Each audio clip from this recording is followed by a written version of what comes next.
Hello, my name is Fran Brautigan, and I have been with Eastside Adult Education since 1998. I've been a distance learning instructor. So right now I'm just strictly teaching distance learning GED, so we only meet on Zoom. So an agenda is really important when it comes to presenting the materials for your students. And basically an agenda really helps to keep students as well as teachers organized. I know my agenda needs to be really clear and concise for our students to understand. And it has to have carryover. It has to have the consistency from the last lesson that you've taught to your present lesson.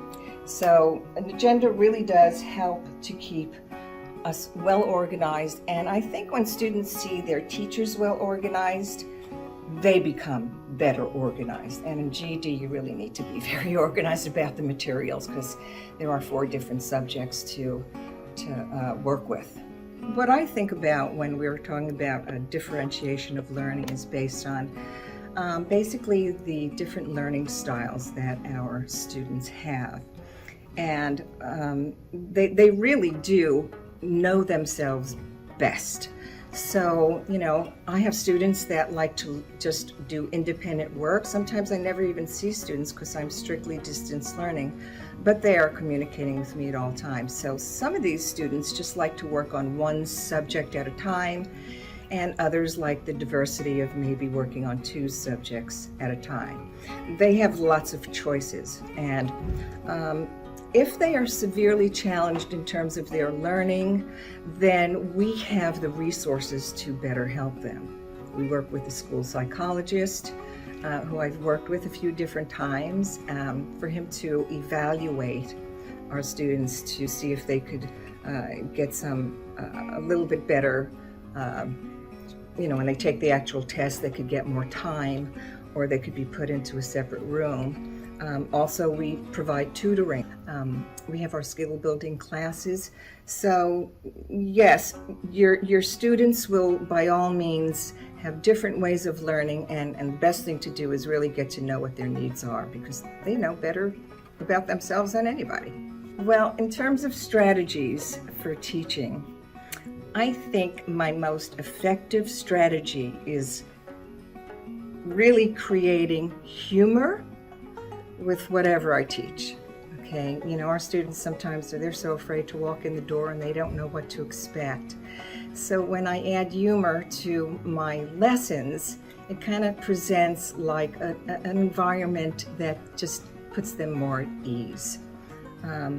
Another strategy that I think is vitally important is to really bond with our adult education students because, again, they truly know what they need, I think, more than anything, and they just need some coaching. So the bonding, I confer with them often. I really get to know them, and this really allows our students to be part of their learning program. So those are 2 main strategies that I use, and again, it works because it allows the students to be very much a part of their education. As far as an instructional activity, I know there's one favorite activity that I do with students, and it was mainly used for my in-person class, but I have done it on Zoom as well for distance learning, and that's an activity called You Be the Judge. And for those of you that are familiar with GED, there's an essay that they need to write for the Reasoning Through Language Arts subject. And the essay is very different than what students really know. They're so used to the opinion kind of essays. But an extended response, that's what we call it in GED, the essay that they have to write, is very different. They are not to give their opinion. And that's so hard for anybody not to give their opinion. So the way we practice this is first we learn the process of what is needed on an extended response and what GED actually looks for in the essay. And it's timed, so they really need to be organized. So they learn the process of organization and how to organize the essay to start with. And then from there, We then exchange essays, and our students are the judge of each other. And they really have a good time doing this, and that really helps on their ability to really assimilate what is needed to put out a good essay. The greatest gift for me is to watch them walk the walk, and that's when they graduate. It just does my heart good to know that I could be a part of their success, and that's why I'm still doing this many years later. So thank you very much, and maybe I'll see you again.